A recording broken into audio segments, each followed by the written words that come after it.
Dana terungkap ke publik, diantaranya meninggal tidak bisa diselamatkan. Di Pulau Sumatera, yakni di Medan, 7 anak meninggal dan di Jambi 2 anak meninggal.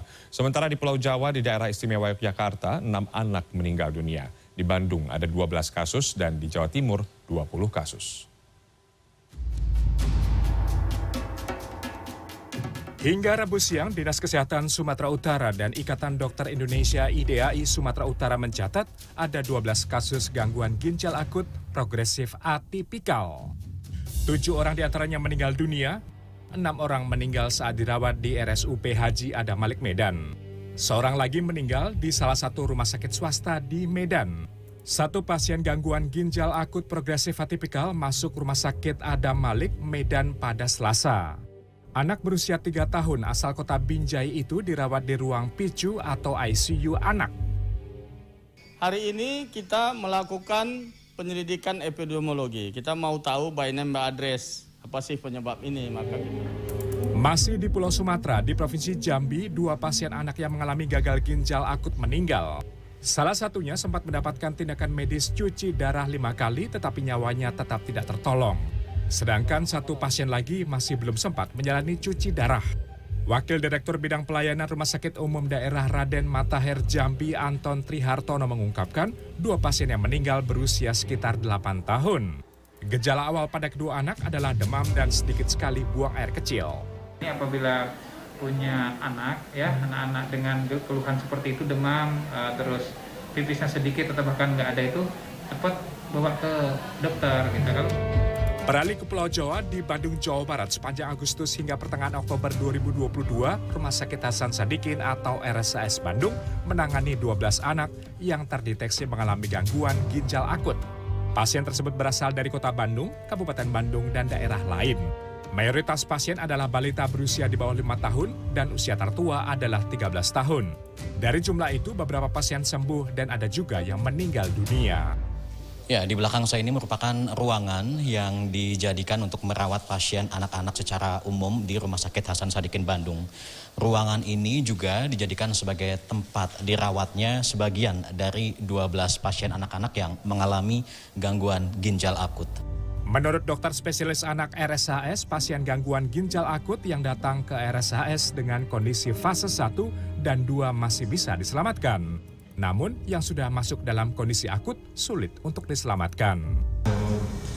Saat ini terjadi memang suatu gangguan ginjal akut, tapi yang kami temui selama kami bekerja di sini, yang dari saya, dokter ini, Prof. Dedi dan Prof. Nanan temui di sini adalah kasus-kasus yang sebetulnya bisa dideteksi lebih awal. Di Jawa Timur, Ikatan Dokter Indonesia IDAI mencatat hingga 18 Oktober 20 anak mengidap gagal ginjal akut.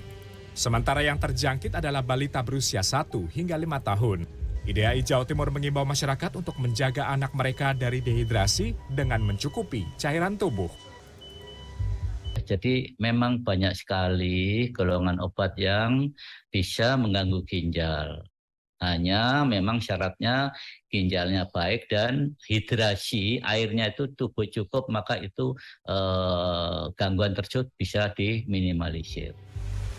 Di daerah istimewa Yogyakarta, RSUP Dr. Sarjito Yogyakarta hingga Kamis telah merawat 13 pasien anak penderita gagal ginjal. Dari 13 pasien tersebut, 6 orang diantaranya meninggal.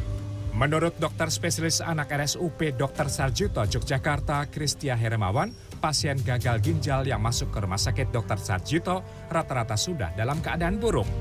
Selain itu, ada penyakit penyerta yang diderita pasien. Hingga saat ini, Rumah Sakit Dr. Sarjito masih merawat 4 pasien gagal ginjal. Sementara itu, 3 pasien telah dinyatakan sembuh. Rawat dari awal Januari itu ada 13 kasus, di mana sampai saat ini ada 6 kasus yang meninggal, kemudian 4 kasus masih dirawat dan 3 kasus sembuh. Untuk 4 kasus yang dirawat saat ini masih dalam prosedur cuci darah. Pada Rabu 19 Oktober, Kementerian Kesehatan merilis data jumlah anak yang mengidap gagal ginjal sebanyak 206 anak dan 99 anak diantaranya meninggal dunia. Tim Liputan CNN Indonesia. Dan hingga saat ini Kementerian Kesehatan masih melakukan investigasi mencari penyebab peningkatan kasus anak gagal ginjal. Ada dugaan penyebab gagal ginjal anak adalah kandungan etilen dan dietilen glikol yang melebihi ambang batas. Untuk mencegah kasus kembali meningkat, Kemenkes pun menyetop pemberian obat sirop pada anak hingga investigasi selesai. Kita simak laporan khas redaksi berikut ini. Baik, selamat siang. Assalamualaikum warahmatullahi wabarakatuh. Data yang cukup mengejutkan. Kementerian Kesehatan pada Rabu 19 Oktober mencatat kasus gagal ginjal pada anak sudah mencapai 206 anak, 99 anak meninggal. Juru bicara Kementerian Kesehatan Syahril menyebut peningkatan kasus gagal ginjal akut pada anak mulai meninggi pada Agustus 2022. Sementara data Ikatan Dokter Anak Indonesia atau IDAI menyebut pada Agustus kasus anak gagal ginjal mencapai 36 kasus dan puncaknya pada September 76 kasus. Saat ini Kementerian Kesehatan telah melakukan investigasi. Salah satu temuannya adalah dugaan kandungan etilen dan dietilen glikol pada obat cair atau sirop. Meski belum mencapai kesimpulan, Kementerian Kesehatan sejak Rabu 19 Oktober memutuskan menghentikan pemberian obat sirop untuk anak. Yang nomor 7 ini himbauannya kepada masyarakat untuk tidak bisa mengkonsumsi obat-obatan terutama yang bentuk cair atau sirup tanpa berkonsultasi dengan tenaga kesehatan termasuk dokter ya. Yang nomor 8, sebagai alternatif dapat menggunakan bentuk sediaan lain seperti tablet, kapsul, supositoria, atau lainnya. Himbauan menghentikan pemberian obat sirop pada anak langsung dilakukan sejumlah fasilitas kesehatan. Salah satu puskesmas yang sudah menghentikan pemakaian sirop obat demam pada anak ini adalah Puskesmas Brambang, Kecamatan Diwek, Jombang, Jawa Timur. Masyarakat yang mengambil obat Rabu siang langsung diberikan obat jenis puyer sebagai pengganti obat pereda demam anak-anak. Penarikan sebenarnya lebih tepatnya pada tidak dipakai dulu, tidak diresepkan sirup di fasilitas pelayanan kesehatan. Dan per hari ini kami sudah melakukan sosialisasi pada tenaga kesehatan. Himbauan menyetop pemberian obat sirop pada anak tidak sepenuhnya bisa diterima masyarakat. Dari pantauan di sejumlah apotek di Semarang Rabu siang, beragam jenis obat sirop masih dijual bebas. Apotek juga tetap melayani resep dokter untuk pembelian obat sirop. Sementara warga mengaku anak mereka kesulitan meminum obat non-sirop. Banyak yang dari tadi sudah banyak yang tanya mengenai kok enggak boleh toh sirup gitu. Bapak yo dikai opo. Waduh. Lah tunggu aja himbauan dari TKK. Beberapa orang yang susah minum obat itu lebih jadi solusi yang benar-benar bisa menjawab apa yang mereka butuhkan. Kemudian pemberian obat sirop untuk sementara waktu menurut Ketua Pengurus Pusat IDAI Piprim Basarah Yanuarso merupakan bentuk mitigasi dan kewaspadaan dini atas temuan kasus kematian 68 anak di Gambia, Afrika Tengah yang diduga karena mengkonsumsi sirop paracetamol yang terkontaminasi bahan dietilen glikol dan etilen glikol. Memang ini masih misteri, namanya juga misterius ya.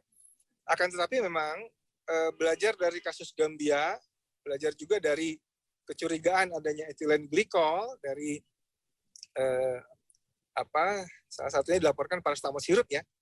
Belajar dari yang tadi itu, maka sebagai kewaspadaan dini ya, maka IDAI mengeluarkan rekomendasi tidak menggunakan dulu paracetamol sirup ya. Sementara itu, seperti dikutip dari laman detik.com dan laman resmi Universitas Padjadjaran, etilen glikol atau dietilen glikol yang diduga terkandung dalam beberapa obat sirop merupakan senyawa pelarut organik. Etilen dan dietilen glikol mengalami oksidasi oleh enzim dan berubah menjadi asam oksalat dalam tubuh yang memicu batu ginjal. Tim Liputan CNN Indonesia.